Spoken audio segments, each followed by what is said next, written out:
پھر یہ بھی یاد رکھیے کہ اللہ سبحانہ و تعالیٰ کی ایک حکمت ہے، مصلحت ہے کوئی، کہ اس طرح کے الٹے لکھے ہوئے کلام یا شیطانی قسم کے منتر وغیرہ جو ہیں وہ انسان پر اثر انداز ہوتے اللہ کے اذن سے ہی ہیں، لیکن ایسی چیزوں سے بھی نقصان ہوتے ہیں، یعنی جادو برحق ہے۔ حضرت عائشہ کہتی ہیں کہ نبی صلی اللہ علیہ وسلم پر جادو کیا گیا تھا اور اس کا اثر یہ ہوا کہ آپ خیال فرماتے کہ فلاں کام کر چکے ہیں حالانکہ وہ آپ نے کیا نہیں ہوتا تھا، تو کچھ عرصہ آپ اس اثر میں رہے۔ حضرت عائشہ رضی اللہ عنہا پر بھی جادو ہوا تھا۔ امرہ ان کی شاگرد ہیں، وہ کہتی ہیں کہ ایک مرتبہ عائشہ رضی اللہ عنہا بیمار ہو گئی اور ان کی بیماری کا دورانیہ بہت زیادہ لمبا ہو گیا۔ اسی دوران مدینہ میں ایک طبیب آیا، عائشہ رضی اللہ عنہا کے بھتیجے اس کے پاس گئے اور ان سے حضرت عائشہ کی بیماری کے بارے میں پوچھا۔ اس نے کہا کہ تم جس عورت کی یہ کیفیت بتا رہے ہو اس عورت پر تو جادو کیا گیا ہے، اور اس پر اس کی باندی یعنی لونڈی نے جادو کیا، یعنی حضرت عائشہ کی جو سرونٹ تھی اس نے جادو کیا تھا۔ جب تحقیق کی گئی، انویسٹیگیشن کی گئی، تو اس لڑکی نے اقرار کر لیا کہ ہاں میں نے کیا ہے۔ پوچھا گیا کیوں کیا ہے، تو کہنے لگی میں چاہتی تھی کہ آپ فوت ہو جائیں تاکہ میں آزاد ہو جاؤں۔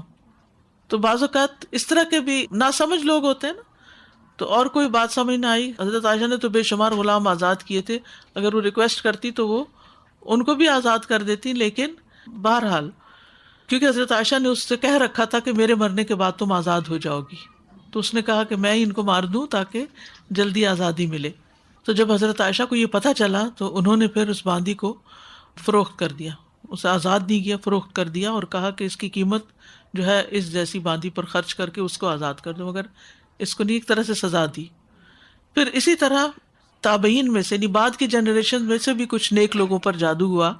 قعقاع بن حکیم کہتے ہیں کہ کعب الاحبار نے کہا اگر میں چند کلمات نہ پڑھا کرتا تو یہودی مجھے گدھا بنا دیتے۔ لوگوں نے پوچھا وہ کلمات کیا ہیں؟ کعب نے کہا اعوذ بوجہ اللہ العظیم الذی لیس شیء اعظم منہ وبکلمات اللہ التامات اللتی لا یجاوزہن بر ولا فاجر وباسماء اللہ الحسنی کلہا ما علمت منہا وما لم اعلم من شر ما خلق وبرأ وزرع۔ میں اللہ کے عظیم چہرے کی پناہ مانگتا ہوں جس سے عظیم کوئی اور چیز نہیں، اور اس کے مکمل کلمات کے ساتھ پناہ چاہتا ہوں جس سے کوئی نیک یا بد آگے نہیں بڑھ سکتا، اور اس اللہ کے تمام اسماء حسنہ کے ساتھ پناہ چاہتا ہوں جن کو میں جانتا ہوں اور جن کو میں نہیں جانتا،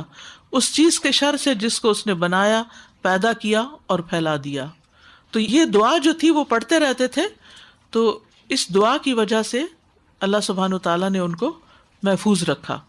کیونکہ انہوں نے شیلٹر لے لیا تھا، پناہ لے لی تھی اللہ کے چہرے کی۔ ٹھیک ہے۔